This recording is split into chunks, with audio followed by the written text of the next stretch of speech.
오늘은 올해 가장 많이 팔린 가습기 브랜드 꼼꼼하게 따져보고 선택한 바로 그 가습기 스테파 제품을 일주일간 사용해보고 느낀 점들 총 정리해보는 시간 가져보려고 해요. 가열식 가습기로서 물이 100도씨 이상 끓어서 작동하는 원리이기 때문에 가습기의 가장 큰 이슈기도 한 안정성 부분에서 가장 안심할 수 있다고 생각을 했고요.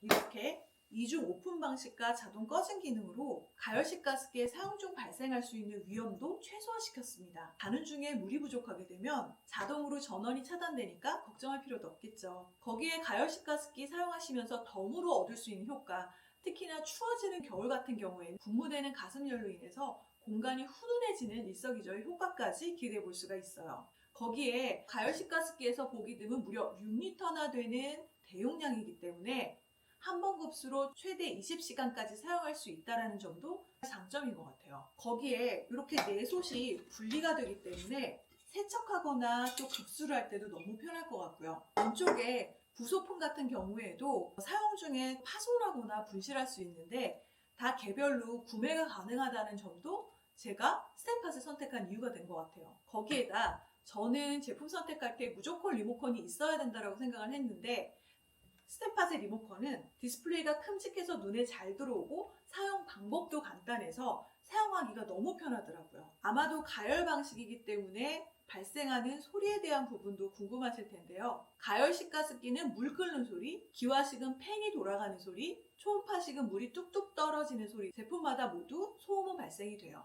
그 중에서 내 수면을 방해하지 않는 제품으로 선택하는 것도 중요한 기준이 될 것 같아요. 35dB의 제품으로 제가 사용을 해보니까 초반에 물이 끓을 때 보글보글 소리가 나지만 실제 가습이 이루어질 때는 더욱 소리가 작아져서 소리로 인한 수면 방해는 전혀 없었고요. 정말 잘 만들어진 저소음 모델이라는 거를 알 수가 있었습니다. 신생아를 키우시는 분들도 스테팟 가습기를 선택하시는 이유 중에 소리에 대한 언급도 많이 나와 있더라고요. 그리고 별도 수면 모드를 작동하게 되면 LED가 꺼지면서 수면이 방해되지 않도록 사용 가능하다는 점도 정말 좋았어요. 특히 이번에 나온 모델은 3세대 모델로 내구성과 실용성 면에서 한층 업그레이드 했다는 점도 주목해 보시면 좋을 것 같은데요.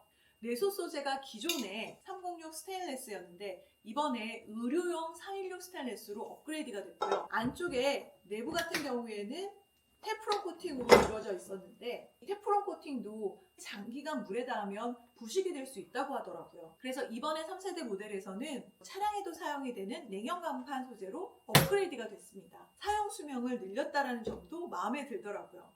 거기에 내솥의 스테인리스 소재가 1, 2차까지 연마 제거가 돼서 나오기 때문에 실제로 연마 제거를 했을 때 훨씬 수월하고 간편해진 점도 확 느껴졌습니다. 그리고 마지막으로 가습이 이루어지는 분출구의 디자인을 변경해서 기존보다 가습량도 10% 이상 증가시켰다고 해요. 이렇게 화이트 컬러의 깔끔한 디자인에 사다리꼴 디자인으로 넘어지지 않도록 안정성까지 고려했고요. 바닥 지지대와 논슬립까지 더해져서 잘 넘어지지 않도록 한 부분도 정말 칭찬할 부분이라는 생각이 들어요. 별도 필터 교체 번거로움 없이 또 세균이나 곰팡이 번식에 대한 걱정 없이 중간중간에 물 보충하고 내손만 한 번씩 세척만 해주면 관리가 가능하니까 오랫동안 꾸준히 편하게 사용할 제품을 찾으신다면 오늘 보여드리는 가열식 가습기 스테파 추천드려요.